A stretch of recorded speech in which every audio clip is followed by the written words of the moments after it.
স্টুডেন্টরা সবচেয়ে বেশি ফেস করে যে জিনিসটা, স্পেশালি হাই স্কুলের স্টুডেন্টরা 80% স্টুডেন্টে এটা ফেস করে যে তাদের হাতের লেখা সুন্দর না। এই জন্য এই 2025-এ এসেও মানুষ হাতের লেখা দেখে আমাদের মার্কস করে। It's not fair, right? But যাই হোক, স্টিল আমাদের দুনিয়ার সাথে তাল মিলিয়ে চলতে হবে। এই জন্য আমাদেরকে নিজেদের দিকে উন্নতি করতে হবে। অনেস্টলি স্পিকিং, আমার হাতের লেখা এতটাও সুন্দর না। আমার আগের থেকে আমার হাতের লেখা বর্তমানে একটু সুন্দর আছে।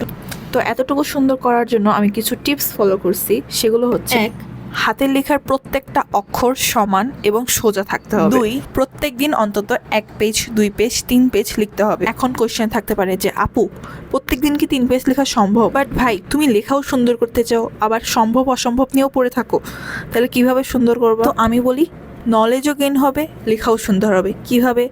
রচনা প্র্যাকটিস করো, রচনা লিখতে থাকো অনেক, দেন অনুচ্ছেদ লিখতে থাকো, প্যারাগ্রাফ লিখতে থাকো। এগুলো লিখলে না তোমার দিনে দিনে উন্নতি এভাবেই হবে। 3, যখন কোনো কিছুর প্যারা দিবা, লাইক উপরে একটা ভূমিকা প্যারা হয়, নিচে আরেকটা প্যারা হয়, এরকম প্যারা দেওয়ার টাইমে অবভিয়াসলি এমনভাবে ডিস্টেন্স রাখবা দুইটা প্যারার মাঝে যেন বোঝা যায়, দূর থেকেও দেখলে যেন বোঝা যায় উপরে একটা প্যারা, নিচে আরেকটা প্যারা।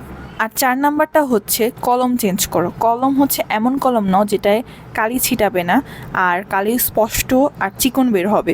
এমন অনেক কলম আছে যেটা হচ্ছে ম্যাটাডোর, আইটিন, বল পেনগুলা, এগুলাতে খুবই কালি ছিটায়।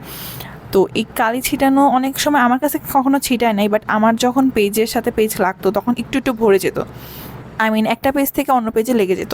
আর এইসব প্রবলেম যেন ফেস না করতে হয়, এই জন্য অবশ্যই চিকন কালির কলম ইউজ করবা। আর আমার এই 4টা টিপসের মধ্যে 2 নাম্বার টিপসটা অনেক ইম্পর্টেন্ট, এটা অবশ্যই ফলো করবা। তো আজকের জন্য এতটুকুই, বাই বাই।